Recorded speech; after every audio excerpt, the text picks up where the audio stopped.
বেগুনি ভাজার জন্য প্রথমে বেগুনটা কেটে নেব। একটু পাতলা পাতলা করে বেগুনগুলো কাটতে হবে, তাহলে বেগুনিটা ভালো হবে।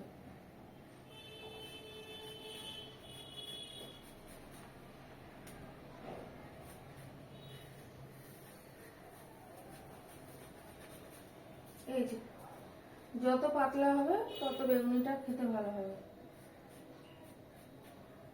এখন শীতের এই বেগুন খেতে খুব ভালো। বেগুনি, বেগুন ভাজা যা ইচ্ছে করলে খেতে খুব সুন্দর লাগে, কচি বেগুন। আর এই সাদা বেগুনগুলো খেতে আরো বেশি ভালো হয়।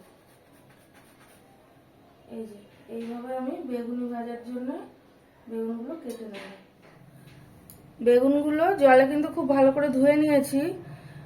বেগুনগুলোতে জল একটু না থাকলেই বেগুনি ভাজতে বেশি সুবিধা হবে। আমি ওই জন্য বেগুনগুলো এখন একটু রেখে দেবো, বেসন দিয়ে ব্যাটারটা তৈরি করে নেব। বেগুনের জলটাও ততক্ষণে বেগুনে ভালো করে টেনে যাবে।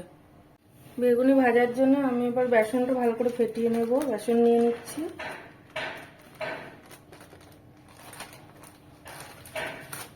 এবার আমি দিয়ে দিচ্ছি পরিমাণ মতো লবণ,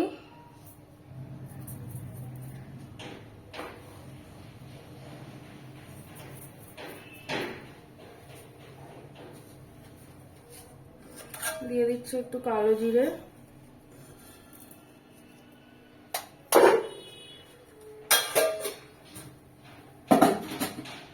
দিয়ে দিচ্ছি একটু হলুদের গুঁড়ো,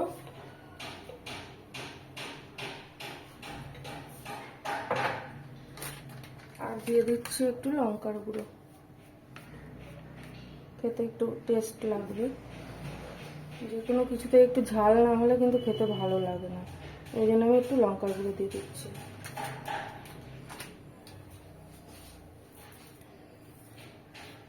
এবার আমি এটা অল্প অল্প জল দিয়ে ভালো করে ফেটিয়ে নেব।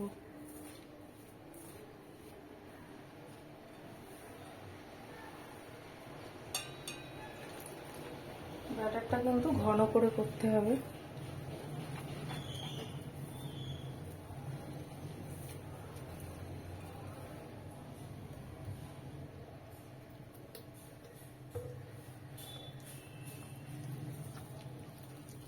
ব্যাটারটা খুব ভালো করে ফেটিয়ে নিতে হবে, তাহলে কোনো রকম বেকিং সোডা ছাড়াই কিন্তু বেগুনিগুলো খুব ভালো করে ফুলবে।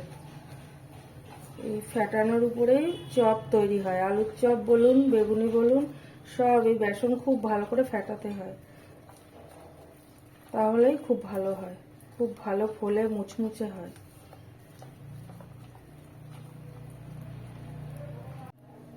একটুখানি চিনি দিয়ে দিচ্ছি।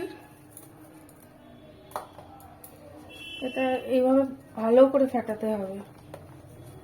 5 থেকে 10 মিনিট ধরে এটা কিন্তু ফেটাতে হবে, তাহলেই চপটা ভালো হবে, বেগুনিটা ভালো হবে।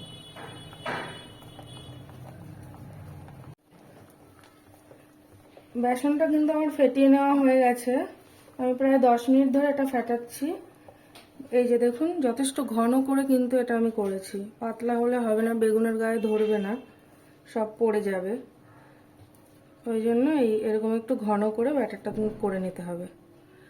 এটা আমি এবার একটু 10 মিনিটের জন্য রেখে দেবো। ততক্ষণে কড়াই আমি তেল দিয়ে তেলটা গরম করে নেব।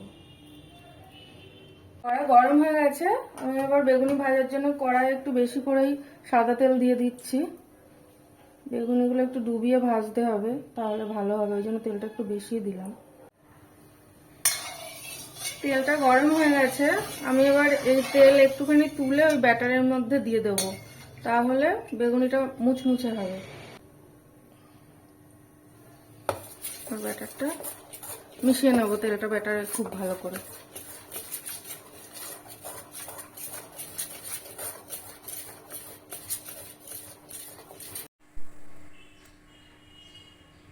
এই যে বেসনে এভাবে ডুবিয়ে নিয়ে দুপাশে এইবারে এটা ছেড়ে দিতে হবে।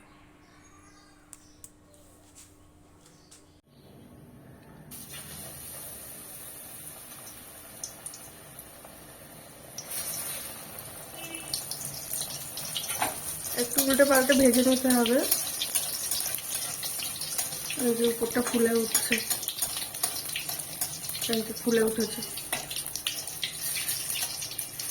এই যে দেখুন কি সুন্দর ফুলে উঠেছে, কোনো বেকিং পাউডার ছাড়াই কিন্তু এরকম ফুলে উঠেছে, বেকিং সোডা ছাড়া। একটু লাল লাল করে ভেজে নেব। বেগুনিটা ভাজতে একটু সময় লাগে, বেগুন উল্টে পাল্টে ভেজে নিতে হবে। দেখুন এটা কত ফুলে উঠেছে।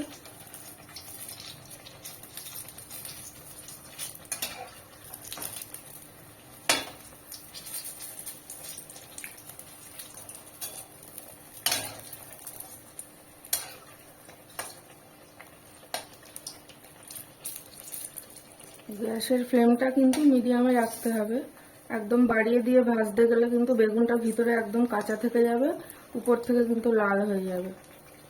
এই জন্য গ্যাসের ফ্লেমটা একটু কমিয়ে নিয়ে তারপরে এটা ভাজতে হবে। এই যে আমার হয়ে গেছে বেগুনিটা ভাজা, এবার তুলে নেব।